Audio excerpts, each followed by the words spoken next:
વડોદરા નામદાર કોર્ટ સંકુલમાં નવા એડવોકેટ હાઉસનું ઉદ્ઘાટન થવાથી વકીલોને કાર્ય કરવા માટે અત્યાધુનિક અને સુવિધાજનક વાતાવરણ પ્રાપ્ત થયું છે। આ ભવનની વકીલોમાં લાંબા સમયથી રાહ જોવાઈ રહી હતી। હવે તે જરૂરિયાત પૂર્ણ થઈ છે, જે વકીલોને વધુ સારી રીતે ન્યાયિક પ્રક્રિયામાં યોગદાન આપવા માટે સક્ષમ બનાવશે। વડોદરા જિલ્લા અદાલતમાં પ્રેક્ટિસ કરતા વકીલોની સંખ્યા સતત વધી રહી હતી અને હાલનું એડવોકેટ હાઉસ તેમની જરૂરિયાતો પૂર્ણ કરવા અપૂરતું સાબિત થઈ રહ્યું હતું। જૂની ઇમારતમાં જગ્યાનો અભાવ, બેઠક વ્યવસ્થાની મર્યાદાઓના કારણે વકીલોને મુશ્કેલીનો સામનો કરવો પડતો હતો। આ પરિસ્થિતિને ધ્યાનમાં રાખીને નવા અને વિશાળ એડવોકેટ હાઉસની આવશ્યકતા હતી, જે આજે ઉદ્ઘાટન કરી શરૂ કરવામાં આવ્યું છે। છેલ્લા એક વર્ષ ઉપરાંતના સમયથી નવા એડવોકેટ હાઉસ બની ગયું હતું, પણ એમાં જે સુવિધાઓ અપૂરતી હતી એ અપૂરતી સુવિધાઓને કારણે વડોદરા વકીલ મંડળ દ્વારા આ જે નવા એડવોકેટ હાઉસનું ઓપનિંગ નહોતું થતું।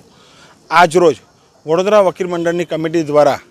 નવા એડવોકેટ હાઉસ જે વડોદરામાં વકીલાત કરતા આશરે 3500થી ઉપરાંત વકીલો માટે આજરોજ જે બેઠક વ્યવસ્થા છે એ ખુલ્લું મૂકવામાં આવ્યું છે। નવું એડવોકેટ હાઉસ જેમાં જે વકીલશ્રીઓ જે તમામ બેઠક વ્યવસ્થા કોમન બેઠક વ્યવસ્થા રાખવામાં આવેલ છે અને આ કોમન બેઠક વ્યવસ્થામાં જે પણ વકીલો આવે એ પોતાની રીતે અહીંયા બેસીને કામ કરી શકે એ માટે આજરોજ વડોદરા વકીલ મંડળના વકીલશ્રીઓ માટે આ એડવોકેટ હાઉસ ખુલ્લું મૂકવામાં આવેલ છે, જેમાં આજરોજ મોટી સંખ્યામાં જુનિયર તેમજ સિનિયર વકીલશ્રીઓ હાજર છે અને જે બેઠક વ્યવસ્થા થઈ છે ખુલ્લું આજરોજ એડવોકેટ હાઉસ ખુલ્લું મૂકવામાં આવેલ છે એનાથી એ તમામ સંતુષ્ટ છે। ખૂબ ઉત્સાહની લાગણી અનુભવી રહ્યા છે કે ચાલો છેલ્લા એક વર્ષથી જે રાહ જોતા હતા એની આતુરતાનો અંત આવ્યો અને આજરોજ નવું એડવોકેટ હાઉસ ખુલી ગયું। એમાં જે એડવોકેટ હાઉસ છે એમાં નવા પાણીના કુલરો બધી રીતે એ કરે છે અને ખૂબ જ વેન્ટિલેશન સાથે જે પડદા લગાવવાના હતા એ પડદા પણ લાગી ગયા છે અને બધી રીતે નોટિસ બોર્ડથી લઈને A to Z proper toilet bathroom આ તે બધું જ એકદમ પ્રોપર વ્યવસ્થામાં આપ્યું છે। સાથે સાથે લોકરની વ્યવસ્થા જે રોજબરોજ વકીલો આવે છે અને એમની ફાઇલો લઈ જવા લાવવામાં એમને જે તકલીફ પડે એના માટેના લોકરોની પણ વ્યવસ્થા કરવામાં આવી છે નામદાર ડિસ્ટ્રિક્ટ કોર્ટ દ્વારા। એટલે સંપૂર્ણ બેઠક વ્યવસ્થા સંપૂર્ણ બેઠક વ્યવસ્થા તો ના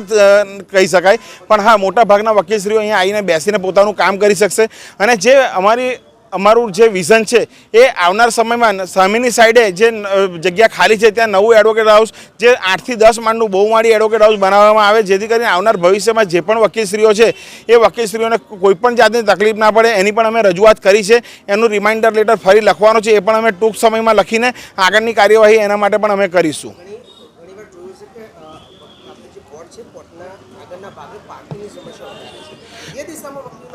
પાર્કિંગની સમસ્યા માટે અમે ભૂતકાળમાં ઘણી રજૂઆત કરી છે, પણ હાલના અત્યારના નવા જે ડિસ્ટ્રિક્ટ જજ આવ્યા છે એ ખૂબ જ કોઓપરેટિવ છે અને એમને પણ અમને વચન આપ્યું છે અને બાંહેધરી આપી કે વકીલોના હિત માટે જેટલું પણ કામ કરવાનું થશે એ હું સાથ સહકાર આપીશ અને આપણે વહેલામાં વહેલી તકે એ કામ પૂર્ણ કરીશું।